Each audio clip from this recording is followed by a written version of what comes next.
नमस्कार, आप देख रहे हैं प्रेरणा संवाद। मैं हूं पल्लवी। आज के प्रमुख समाचारों पर एक नजर। सरसंघ चालक डॉक्टर मोहन भागवत ने गत दिनों एक कार्यक्रम को संबोधित करते हुए कहा, अपनी विविधता के साथ ही हमें दूसरों की विविधता का भी सम्मान करना चाहिए और मिलजुल कर चलना चाहिए।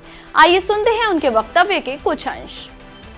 जो कह सकते हैं, स्वामी विवेकानंद जी ने रामकृष्ण परमहंस को जब पूछा कि क्या ईश्वर को आपने देखा है, उन्होंने बहुत लोगों को पूछा था, तो गोल मटोल बातें होती थी, क्योंकि तर्क से तो बहुत लोग बता सकते, मैं भी बता सकता हूं, आप भी बता सकते, लेकिन तर्क की वहां चलती नहीं। वास्तव में क्या है, देवेंद्रनाथ ठाकुर को, रविन्द्रनाथ जी के पिताजी को उन्होंने पूछा, तब वो उत्तर नहीं दे सके। उन्होंने कहा कि तुम्हारे आंखों में बड़ा तेज है। उसने कहा, विवेकानंद जी ने कहा, वो मुझे नहीं चाहिए, मेरे प्रश्न का उत्तर दो, भगवान को आपने देखा है क्या? तो फिर उनके तरफ से कोई उत्तर नहीं आया। अपने कॉलेज में पढ़ते समय, फिलॉसफी पढ़ते समय ट्रांस इस शब्द पर चर्चा चली, तो उनके अंग्रेज प्रोफेसर ने बताया कि इसका सही अर्थ आपको जानना है तो दक्षिणेश्वर जाओ। वहां रामकृष्ण परमहंस के पास वो पहुंचे और एक दो बार मिलने के बाद उन्होंने प्रश्न पूछा कि क्या भगवान को आप देखा है भगवान को?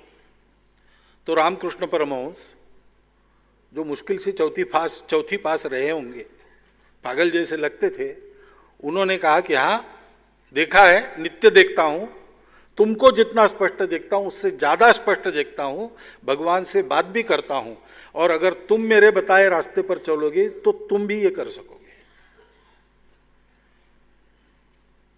अब इस बात को इतने आत्मविश्वास के साथ बता सकने वाले लोग आज भी अपने देश में मिलते हैं।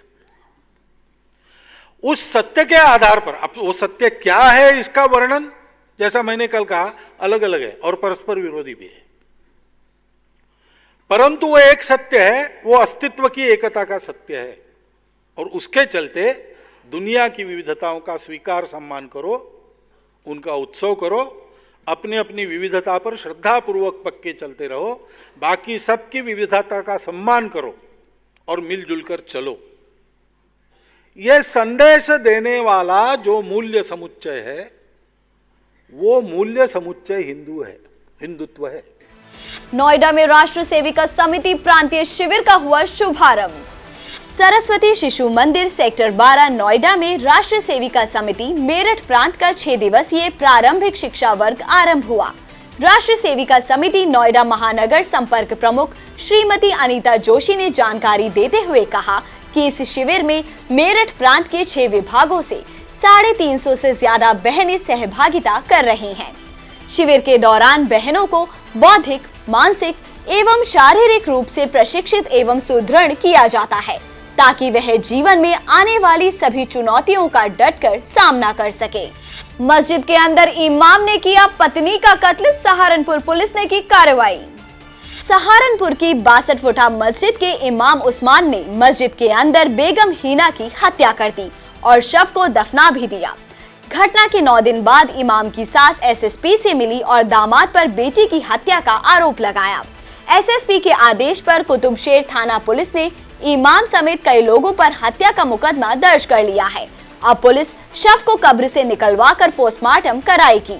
शाहिद ने हिंदू नाबालिग लड़की को प्रेम जाल में फंसाया, करवाया इस्लामी धर्मांतरण। संगम नगरी प्रयागराज से लव जिहाद की घटना सामने आई है, जहां मोहम्मद शाहिद नाम के युवक ने एक 16 वर्षीय हिंदू नाबालिग लड़की को अपने झूठे प्रेम जाल में फंसाकर उसका इस्लामी धर्मांतरण करवा दिया और उससे निकाह कर लिया। रोज रोज के टॉर्चर से तंग आकर पीड़िता ने कीडगंज पुलिस स्टेशन में आरोपित के खिलाफ रिपोर्ट दर्ज करवाई। पीड़िता की शिकायत मिलते ही एक्शन में आई पुलिस ने 21 मई को शाहिद को दबोचकर जेल भेज दिया है। उसके खिलाफ पॉक्सो एक्ट, SC/ST एक्ट और लव जिहाद कानून के अंतर्गत केस दर्ज किया गया है। दिल्ली एयरपोर्ट पर हुआ शर्मनाक वाकया, तिरंगे झंडे पर बैठकर मोहम्मद तारिक अजीज ने पढ़ी नमाज।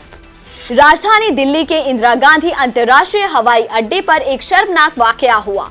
दुबई से आए एक शख्स ने एयरपोर्ट पर तिरंगे झंडे पर बैठकर नमाज पढ़ी। 8 मई की इस घटना का खुलासा होने के बाद पुलिस ने राष्ट्रीय ध्वज का अपमान करने के आरोप में दुबई से आए आरोपी मोहम्मद तारिक अजीज को गिरफ्तार कर लिया है। आरोपी मोहम्मद तारिक असम का निवासी है। अब एक नजर आज की प्रमुख सुर्खियों पर।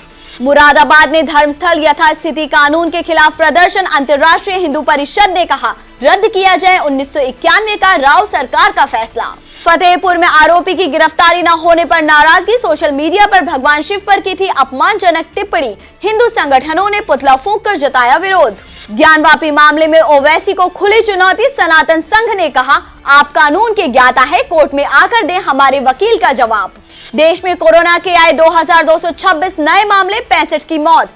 डीयू के प्रोफेसर रतन लाल को मिली जमानत, ज्ञानवापी मामले में शिवलिंग पर आपत्तिजनक टिप्पणी करने को लेकर हुई थी गिरफ्तारी। आज के समाचारों में इतना ही, फिर लेकर आएंगे कुछ नए समाचार, तब तक के लिए नमस्कार।